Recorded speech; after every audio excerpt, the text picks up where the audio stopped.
Hey, Laryssa, welcome to the show. Hey, thanks for having me. I'm so excited to be here. Yeah, I'm excited to have you on the show. Tell us who you are, what you do. Sure. I'm Laryssa Wirstiuk, and I am the owner of Joy Joya. And we are an email and SMS marketing agency that caters to women focused product based e commerce brands. We're really Cool, boutique, we have a small team, and yeah, that's what we do. cool. And how'd you get started? Yeah, I started my agency about 10 years ago in 2016. At the beginning, it was just me. I was a solopreneur and I was working specifically with the jewelry industry niche, being more of a marketing generalist, digital marketing generalist with the jewelry niche. And then did that for about 9-ish years. And just this year, we focused more on the email and SMS marketing while also broadening out of the vertical that we were in, which was jewelry for 9 years. Okay. And what got you to start an agency? Great question. I've been in marketing pretty much my whole career for 15 plus years now in different facets of it, like SEO, social, email, all of the types of marketing. And I've always had kind of an entrepreneurial streak. I am a millennial who unfortunately came out of school during the economic crash of 2008, 2009, which kind of forced me to be a little bit more like independent and industrious and learn how to be super flexible. And I think building those skills over the years of being a freelancer, doing this, doing that, it really gave me the foundation I needed to break out on my own and do my own thing. That's cool. And did you Yeah. pick the jewelry niche right off the bat? So prior to focusing on jewelry, I had my marketing experience in a lot of different industries, but I never quite found a vertical or space that excited me. Like I had marketing experience in tech, education, healthcare, all these different things. And something about jewelry really drew me in, the fashion aspect, the storytelling aspect. I started by getting some in house and freelance positions specifically so I could get that jewelry experience and dip my toe into it. And then seeing how much I liked being in that space, I eventually decided to focus there and build out my network within that industry. Cool. And, I like how you picked the vertical, but then you kind of switched a little bit, like you were saying, like a year ago to more of a Mhm. horizontal niche. What Mhm. what prompted that change? Yeah, that happened organically, I would say. I started much more as a generalist and understand a lot of different facets of digital marketing. But over time, as my agency grew, as we had experiences working with different clients, we just found with our clients the biggest impact and the biggest like ROI that we ended up being able to provide them was in email marketing, which was always like a facet of what we were working on them with. But when we saw how well we could prove our value and get true results through email marketing, it really made me feel a little more passionate about it. And also, almost accidentally, we had better and stronger processes internally for executing on email. And we just got so good at doing that that it felt like a natural next step, but it actually was not intentional from the beginning. I gotcha. So it Yeah. kind of, yeah, I mean, that's kind of like everything that I've done. It's all been by accident. You're like, oh, that kind of Yeah. worked. And, be like, maybe we should do that. Then it doesn't limit us as much there because, I'm sure there's probably a lot of women owned businesses in jewelry as well, but then it kind of broadens out and you're still, sticking to that horizontal around email marketing and that kind of stuff. So you've got a couple Exactly. layers in there. Yeah, it didn't feel like a totally unnatural pivot. Like most of our clients were already, as you said, women owned businesses, all e commerce. So moving out a little further from that wasn't a huge leap. I gotcha. And you kind of switched focus a little bit too. Was your business primarily for the past 9 years or so kind of inbound traffic? Yes. So one of the benefits of being more like vertically focused in the jewelry industry, and I think anyone else listening to this can relate, you can really build out a network through word of mouth, through doing like speaking engagements, going to trade shows, going to conferences, and really focusing on building your connections within that specific industry. I also have had my own podcast and YouTube channel for many years that was so focused on that industry. And as you can imagine, the SEO benefits of that to build all of that content specifically for the industry really were also beneficial for me. And I barely had to do any outbound because that just worked. But as you probably know, SEO is changing. The way people find service-based businesses is changing. AI came into the picture. And so I had to rethink a lot of that to stay relevant. Yeah. Well, I was just chatting with someone a little while ago, and actually I drafted an email that I just sent out to the list, and it basically said, if 2025 was not the stellar year for you, or if you actually went backwards, it's not it's not because you can't blame the market. It's probably because you haven't adapted and you're doing things the same way you've always done it, and you're doing it alone, right? And I was just, because I keep hearing stories and stories in agencies of like they're not doing well. I'm like, well, what are you doing different?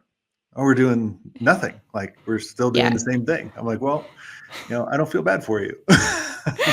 I literally saw your email like a few hours ago. I saw it come through and I was kind of chuckling about it. I can definitely relate to that. And I think not only being forced to evolve, but asking myself questions like, do I want to do the things that it's going to take to Yeah. keep up? Like, do I actually want to invest myself in this? Because now's the time you can either jump ship or, try to do something different. So it's almost like this existential crisis kind of thing.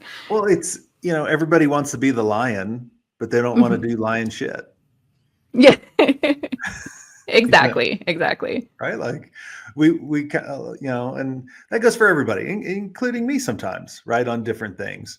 I recently hired one of our members told me about this health trainer that picks out his nutrition, all this kind of stuff. Because there's lots of people that love going to the gym, right? They love working out, right? Like it gives them energy. I do not. I hate it. But I do have discipline in the things that I know I need to do, right? And it's the same thing within your business. Look, you're not going to love everything. But like I always tell people, I'm like, look, just list out the things you don't love right now, get it done, do the lion shit, but make that list and then go, what systems can I put in place? What people can I hire? What can I say no to in order to get rid of that stuff? Because you can really design the agency around yourself, of everything that you like, everything that you love doing, which is the fun part. It's so true. It does kind of suck though when the things that you like less and have just learned to accept and build into your routine, when you have to actually look at them critically and see how do they have to change now. I think it's really hard to change when you already kind of don't like whatever it is that you're doing. Yeah. Well, dude, I get it, right? Like, especially running an agency, you have to mostly love change. Yes. Mostly, right? Like no one loves everything fucking changing every day, right? Like that's just stupid. Like if anybody says that, they're lying to you. But I do enjoy solving problems, but I don't like having problems. It's so true. But the only way you can solve problems is to have a problem, right? Like so, it's it's kind of the catch-22. But you were talking about a majority of your business was inbound before my ADD and dyslexia took over. Did you start doing outbound? Yeah. Or what did you start doing to generate more business for you? Oh, did I lose you for a second? Oop. Yeah, you're freezing up. I don't know if it's me or you. Okay, hold on. It might be me. I live in the middle of nowhere, so. But what I was saying is. Okay, it's better now. Perfect. What I was saying is, what did you do different now that, obviously inbound is changed a lot. So what are you doing now to generate business that's working? Yes. Well, TBD if it's working, but I have changed a lot. I mean, I would say in the past year or two, I have started doing more outbound, just seeing how the economy has been changing, especially in the industry I was focused on. It has changed a lot. And so I have had to teach myself how to be more comfortable with cold outreach, cold calling, cold emailing, cold LinkedIn, and also developing processes around those things to have other people help me, and understanding what are the best practices for us to do that. And then also adapting my inbound as well, because not only has the content wise has it had to change to cater to this slightly different audience, but also the algorithms that once brought me so much traffic on YouTube, on Instagram, on LinkedIn, those have been changing so much. So trying to figure out how to like adapt and change my content also without killing myself, because it's so much work to like have to keep up with some of these things. Yeah, one of the things that we started doing about 8 months ago was really thinking about how are people going into AI looking for solutions, Hmm. and how do we come up? And we've seen a huge uptick in our traffic of people reaching out for help, joining the mastermind, reaching out, coming to our events, where AI has recommended us. And I look back at what we did, 8 months ago. And I'm glad we've been doing the podcast. I'm glad, we've been building my personal brand for so many years, because I think, especially in this market going forward, people rather do, know the personal brand's beliefs and what they stand for. And then they'll be like, oh, Hmm. you have what company? Kind of like, Gary Vaynerchuk has done for years and years, with Vanner Media, Vanner Ventures, whatever, all the businesses that he has, because they all know what they're going to get. And it goes back to like, I remember an interview I did with Seth Godin, and he goes, if Nike created a hotel, we would know what that hotel would be like, or if an Apple created a hotel. But if Hyatt created a sneaker, we would have no idea what type of Hmm. sneaker it was, Yeah. right? Because we just don't understand the people behind. Like with Apple, we understand, we go, oh, we know Steve Jobs, Tim Cook, right? Those people, we understand what they believe from their personal brand and what they stand for. So I'm glad you're doing that. Yeah, I've had almost the opposite problem for me, because I think it's funny. So my business is called Joy Joya, and I'm Laryssa.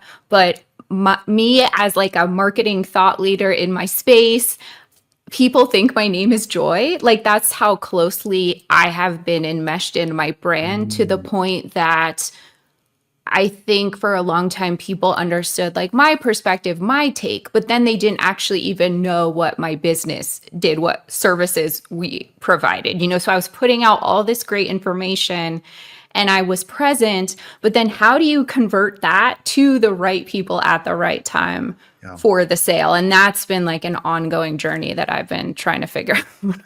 Yeah, it's tough. I mean, the thing that I love about this business is there's 1,000 ways to do things. That's why I Mhm. get so agitated a lot of times whenever I am scrolling on social during like a commercial, right? And I see so much bad information out there. I'm like, this is like, and they'll be like, here's the silver bullet for you to be able to live the life with purpose that you. I'm like, oh my God, Right. like I can't take it. Or I get those emails from certain individuals that it's like, whatever it is. Um, and it's just selling kind of snake oil versus like, look, here's what we did. This worked 99% of the time, but there's 1,000 ways to do it. You just got to figure out like what are the little things that works best for you, and then go do Hmm. them. So Definitely. Yeah, that cool. makes sense. Well, awesome. This has been a lot of fun. Is there anything I didn't ask you that you think would benefit the listeners listening in? Um, no, this has been a great chat. had a lot of Cool. fun. Well, Yeah. well, awesome. Well, I appreciate you coming on the show. And for everyone listening, if you're tired of kind of being kind of stuck in the weeds, not doing the, you know, you're doing the same thing over and over again, kind of like what we're Mhm. talking about, and you want to do something different in this new year, reach out to us at agencymastery.io and see if we can actually help you out. We have a number of different live events for agency owners where we put you in a room of amazing agency owners. We literally interview everybody before they're able to come to make sure that it's going to be the best room. So make sure you guys check that out. And until next time, have a swanky day.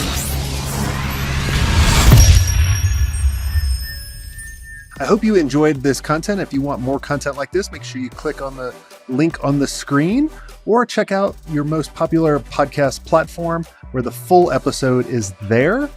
And until next time, have a swank day. What are you doing? Go check it out. Click on the link. I'll see you soon.